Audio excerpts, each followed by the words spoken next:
Olá, bem-vindos ao Capital Sensei. Hoje, vamos mergulhar em um dos livros mais importantes já escritos sobre economia. Um verdadeiro divisor de águas que moldou o mundo em que vivemos. Estamos falando de uma investigação sobre a natureza e as causas da riqueza das nações. Ou como todo mundo chama, a riqueza das nações, do inigualável Adam Smith. Vamos destrinchar suas ideias revolucionárias, como a divisão do trabalho, a famosa mão invisível, o que realmente torna um país rico e o que o governo deveria e não deveria fazer na economia. Sempre que podemos, respondemos a perguntas nos comentários. Sério, a seção de comentários é onde grande parte da mágica acontece.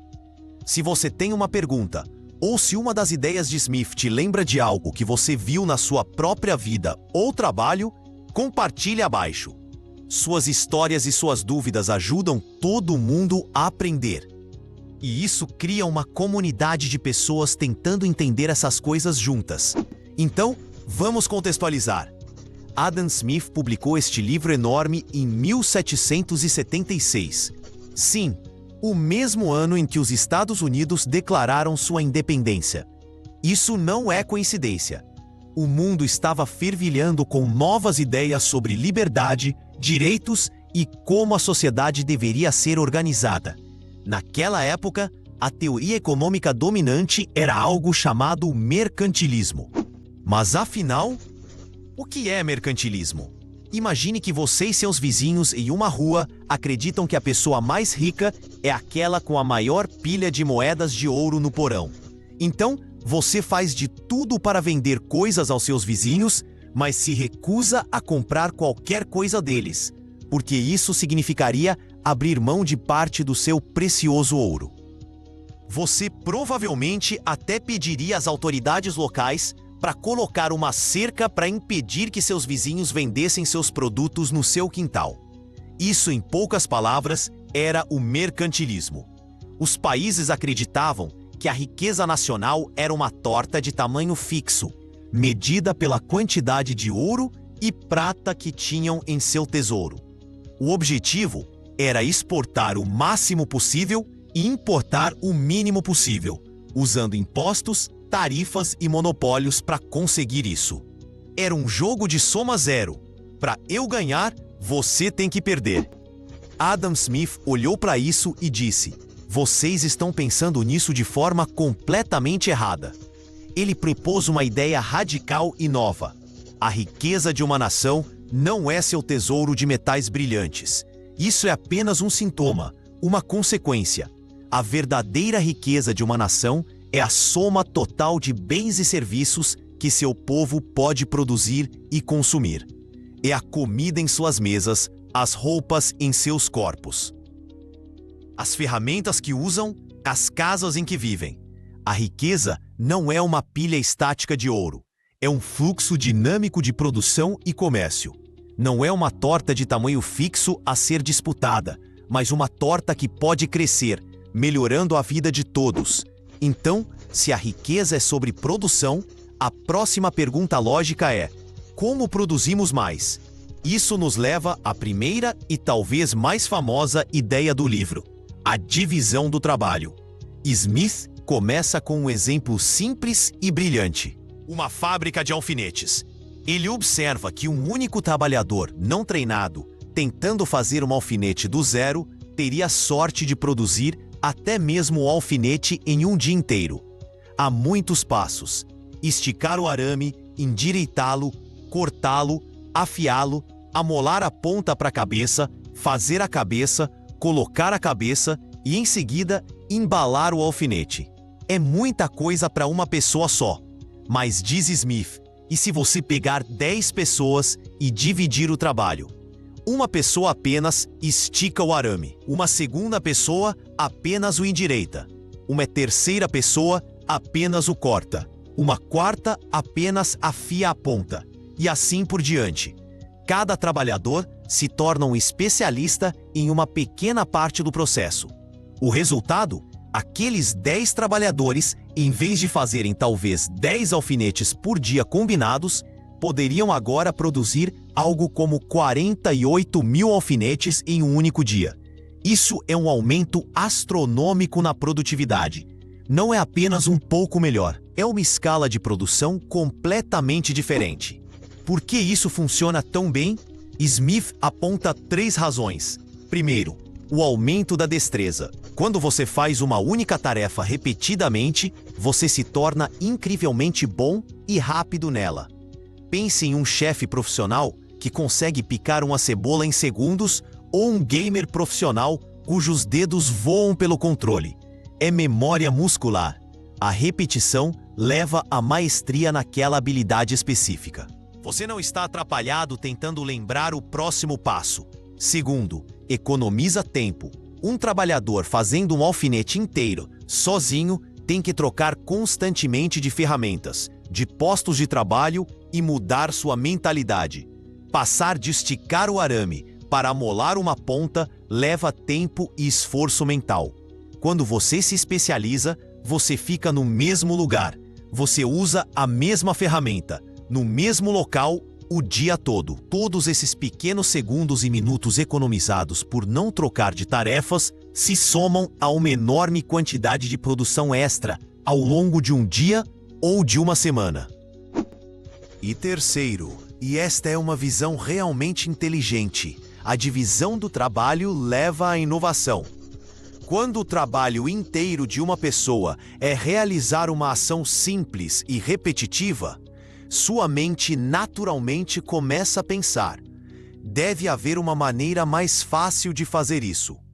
São eles os mais propensos a inventar uma máquina ou uma nova ferramenta para tornar seu trabalho específico mais rápido e eficiente.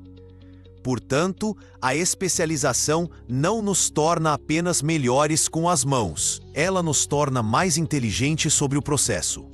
É o próprio motor do avanço tecnológico. Essa única ideia explica tudo, desde a linha de montagem da fábrica até as complexas cadeias de suprimentos globais das quais dependemos hoje. Ok? Então temos todos esses especialistas: o fabricante de alfinetes, o padeiro, o açougueiro, o cervejeiro, todos produzindo muito mais do que podem consumir. O fabricante de alfinetes tem milhares de alfinetes, mas precisa de pão. O padeiro tem centenas de pães, mas precisa de uma cerveja. Como eles se coordenam?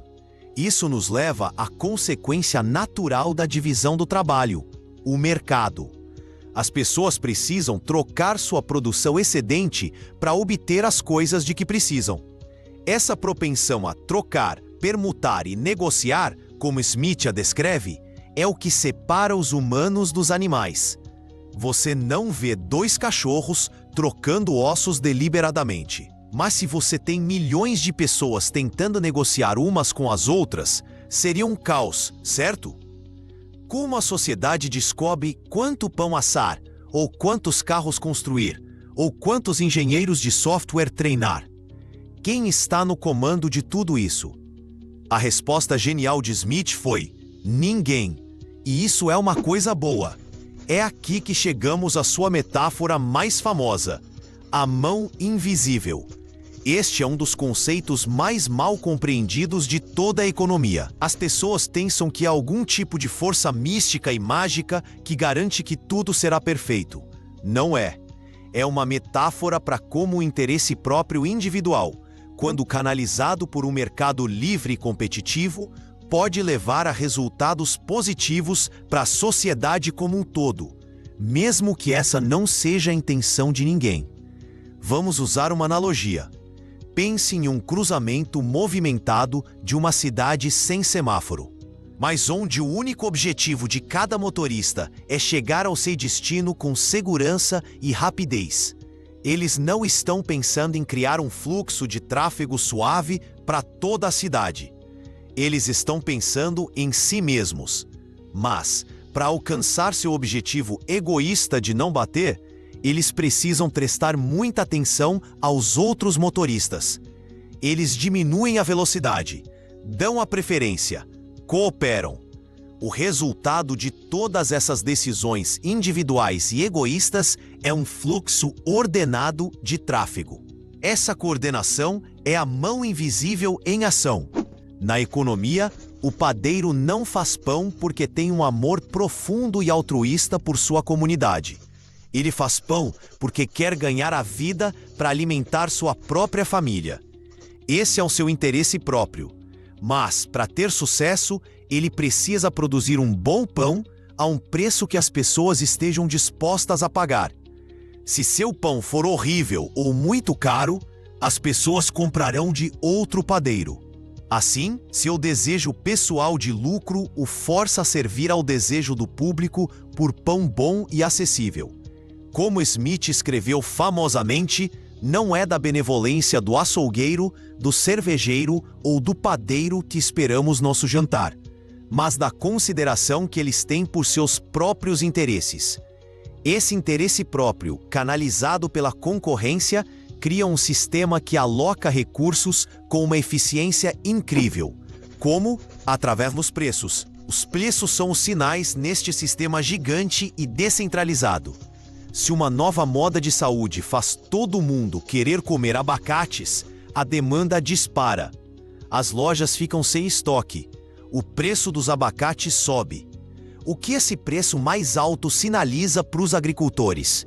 Ele grita: "Ei, dá para ganhar muito dinheiro cultivando abacates." Então, mais agricultores começam a plantar abacateiros. Depois de alguns anos, a oferta de abacates aumenta, o que então traz o preço de volta a um nível razoável. Nenhum comitê do governo precisou emitir um decreto dizendo: "Devemos produzir 7 milhões de abacates a mais este ano."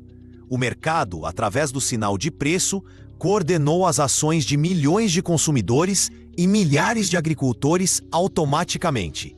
É um sistema elegantemente belo e autorregulador. Este é o poder do livre mercado que Smith defendia. Ele argumentava que quando os governos interferem demais, fixando preços ou concedendo monopólios, eles bagunçam esses sinais e pioram a situação de todos. Essa lógica se estende naturalmente ao comércio entre países. Lembra dos mercantilistas que queriam bloquear as importações para acumular ouro? Smith via isso como incrivelmente contraproducente. Ele defendia o livre comércio. Sua lógica é apenas a divisão do trabalho aplicada em escala global. Ele usou o conceito que agora chamamos de vantagem absoluta. Ponto. Vamos voltar à nossa analogia da vizinhança. Suponha que você seja um jardineiro incrível e seu vizinho do lado seja um padeiro de primeira linha. Você poderia tentar assar seu próprio pão, mas seria bem mediano e levaria o dia todo. Seu vizinho poderia tentar cultivar seus próprios tomates, mas eles seriam pequenos e tristes. A solução mercantilista é que ambos se esforcem sozinhos para serem autossuficientes. A solução de livre comércio de Smith é óbvia. Você deve concentrar toda a sua energia no seu jardim. Ele deve concentrar toda a sua energia na padaria. E vocês devem trocar seus tomates incríveis pelo pão delicioso dele. O resultado? Ambos estão muito melhor. Ambos têm mais e melhor comida do que teriam de outra forma. A riqueza total da vizinhança aumentou. Agora aplique isso aos países. Smith argumentou que se a Escócia pode produzir ótima lã e a França pode produzir ótimo vinho, eles não deveriam colocar tarifas e barreiras para bloquear os produtos um do outro. Eles deveriam negociar livremente. A Escócia obtém um vinho melhor do que jamais poderia fazer, e a França obtém uma lã melhor. Ambas as nações se tornam mais ricas porque seus povos têm acesso a mais e melhores bens. Tentar proteger uma indústria doméstica que é ineficiente é, na visão de Smith, como forçar um país a usar uma ferramenta cega quando uma afiada está disponível. Isso apenas empobrece todo o país ao desperdiçar recursos. Agora, por causa de toda essa conversa sobre livre mercado e a mão invisível, muitas pessoas têm a impressão de que Adam Smith era algum tipo de anarquista que queria governo zero. Isso é completamente falso. Ele era o que chamaríamos de um liberal clássico e via um papel muito claro e crucial para o governo, ou o que ele chamava de o soberano. Ele apenas acreditava que seu papel deveria ser limitado a algumas funções específicas e essenciais. Ele descreve 3 deveres do governo. O primeiro dever é a defesa nacional. O governo é responsável por proteger a sociedade da violência e invasão de outros países. Isso significa manter um exército permanente ou uma força militar.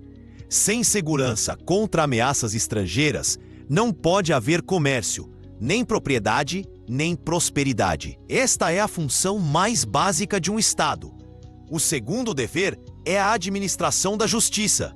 O governo deve proteger cada membro da sociedade da injustiça ou opressão de qualquer outro membro. Isso significa estabelecer um sistema confiável de tribunais, polícia e leis. Significa fazer cumprir contratos, proteger a propriedade privada e punir criminosos.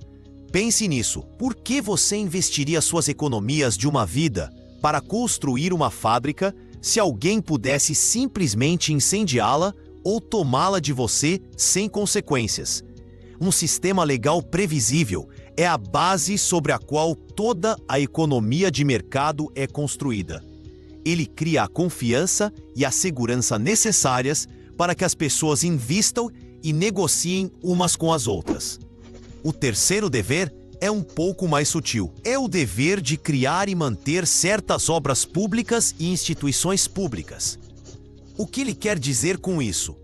Ele está falando de coisas que são altamente benéficas para a sociedade como um todo, mas que provavelmente não seriam lucrativas para um único indivíduo ou empresa privada fornecer. Seus principais exemplos foram coisas como estradas, pontes, canais e portos. Uma boa rede de estradas beneficia cada produtor e consumidor no país. Mas é muito difícil obter lucro de uma estrada cobrando de cada pessoa que a usa. O custo de instalar cabines de pedágio em todos os lugares seria imenso.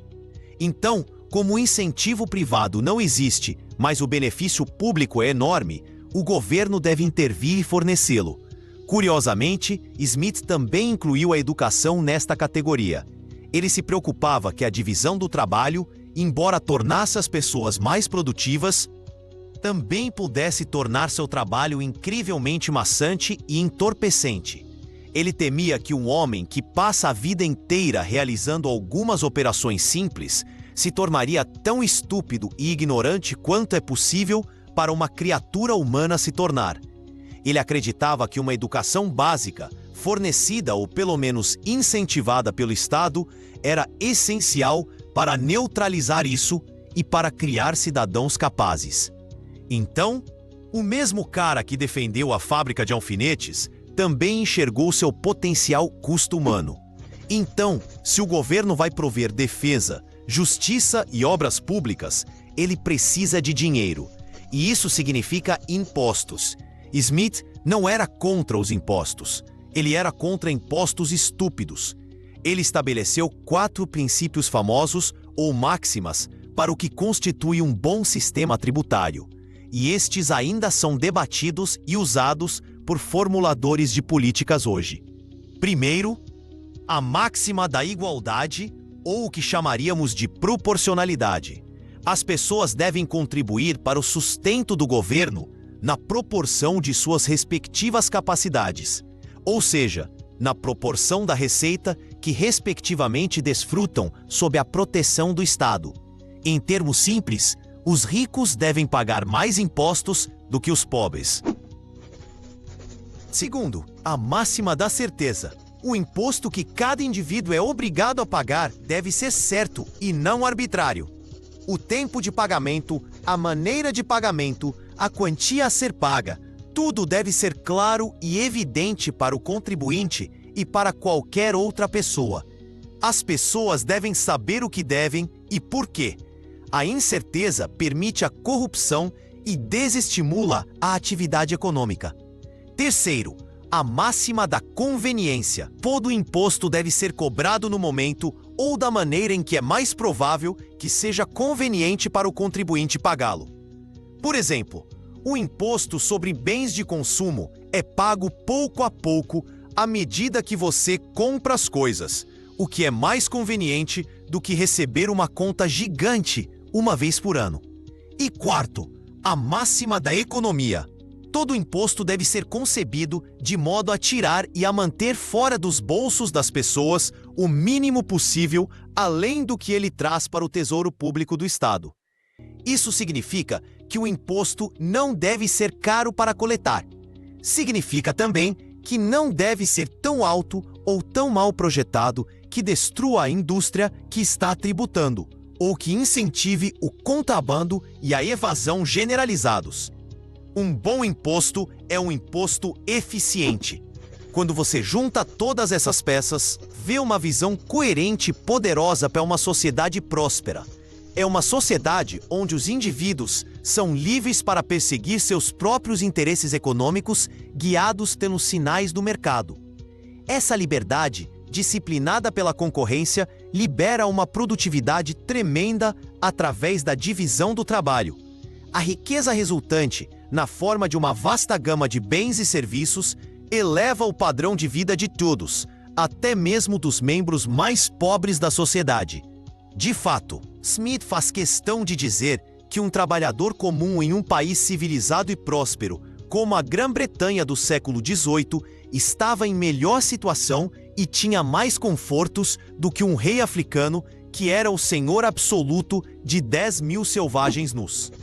O papel do governo não é pilotar o navio, mas fornecer o porto seguro e o farol.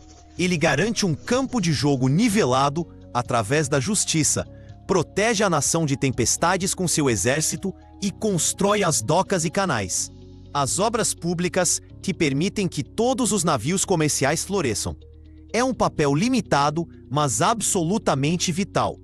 É verdadeiramente incrível o quanto do nosso mundo econômico moderno é construído sob as fundações lançadas neste único livro, de mais de 240 anos atrás.